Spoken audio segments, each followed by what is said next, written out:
네, 안녕하세요. 간세사 1차 무역 영어를 담당하는 최다희 간세사입니다. 네, 오늘은 오리엔테이션 시간인데요.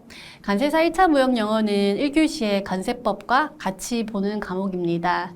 그리고 저희 객관식으로 출제된다는 건 알고 계실 텐데요. 책에서도 나와 있는 것처럼 실제로 1차 시험 같은 경우는 4과목 다 객관식으로 이루어져 있고요.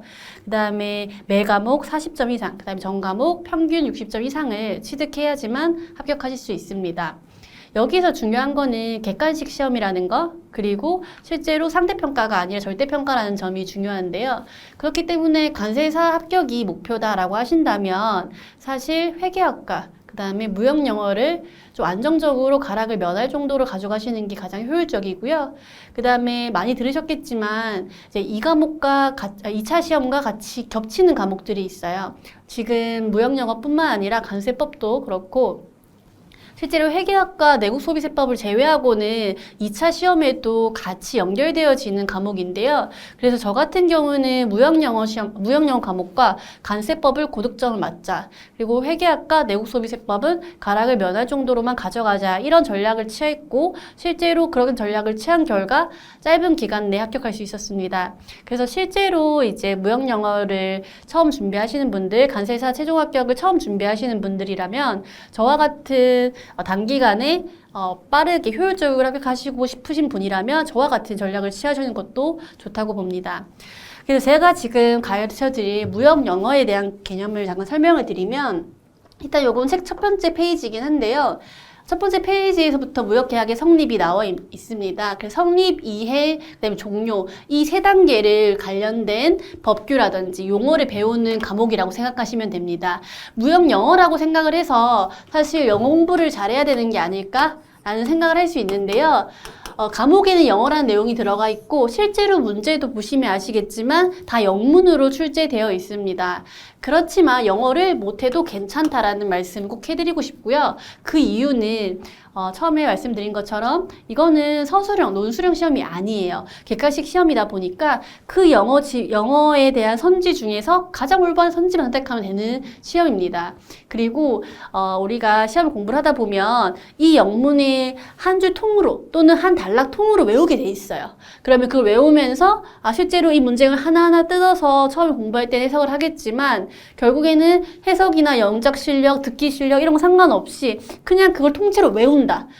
이 영문으로 적혀져 있는 이 내용은 이걸 말하는구나. 이렇게 외우시면 되는 거기 때문에 영어 실력은 차등 필요 없다라고 생각하시면 될 것 같고요. 물론 이제 일본 문제 같은 경우는 영어 실력이 있으면 좋은 게 있겠고 아무래도 영어를 알게 되면 그래도 해석하는 데 있어서 조금 도움은 될 것 같아요. 하지만 지금 1교시 같은 경우는 80분에 80문항을 각각 40문항씩이니까 이제 80문항을 풀어야 돼요. 그 시간에 해석할 시간이 없습니다. 그렇기 때문에 우리는 철저하게 그 법규를 영문 그대로 통으로 암기를 한다. 통으로 이해한다. 이렇게 접근하시는 게 맞고요. 그 다음에 유형영어 과목 같은 경우는 제 같은 경우는 그때 말씀드린 것처럼 고득점 과목으로 하나로 취했고 실제로도 고득점으로 합격을 하게 됐고요. 그 다음에 공부를 할 때 이것만 봤던 것 같아요. 첫 번째는 빈출, 두 번째로는 OX.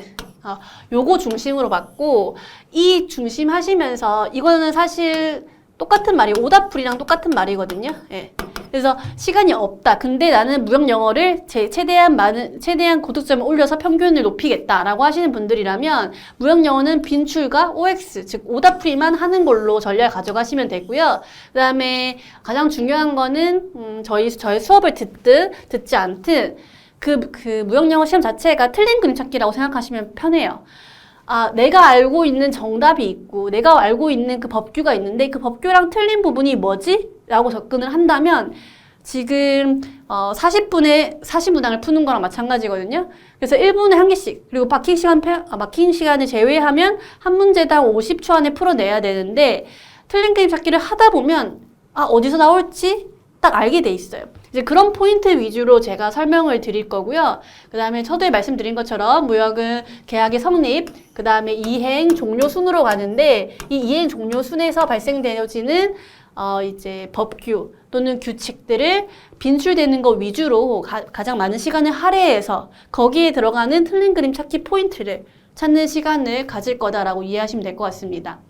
그래서 무역영어를 처음 공부하시는 분들이라면 제가 말씀드린 것처럼 빈출과 오답풀이 집중을 하시되 만약에 저와 같이 강의를 듣게 되신다고 하신다면 저도 이 부분에 대해서 계약의 성립, 이행, 종료 순으로 설명을 드리되 그때 필요한 전략인 틀린 그림 찾기를 하는 포인트들을 알려드릴 거예요. 그러면 실제로 그 포인트들을 계속 보다 보면요. 제가 말씀드린 것처럼 50초 안에 한 문제 푸는 거 금방 할 수 있습니다. 그래서 저 같은 경우는 무역영어 같은 거는 한 25분 만에 풀었던 것 같아요, 실제로.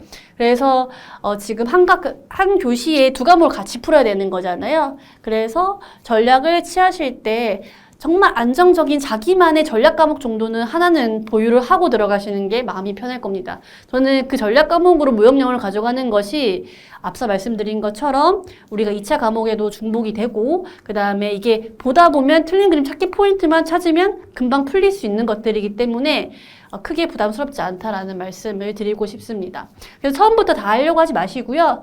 이제 이 순서에 따라서 정말 빈출된 거 위주로 먼저 하시고 그 다음에 기출문제 풀이를 하면서 가장 많이 틀리는 그런 뭐 운송이나 보험 중에서 오답만 가져가는 식으로 하셔도 충분히 70점 이상은 받을 수 있다라고 저는 생각이 듭니다. 지금 남은 기간이 얼마 남았을지 모르겠지만 저는 처음에 생동차를 준비를 했었거든요. 1년 안에 합격하는 걸 목표로 했었어요. 그랬기 때문에 1차에 투입된 시간은 한 5개월, 4개월 실제로 저는 그때 이제 회계에 대한 베이스가 있었기 때문에 가능한 부분이긴 하지만요.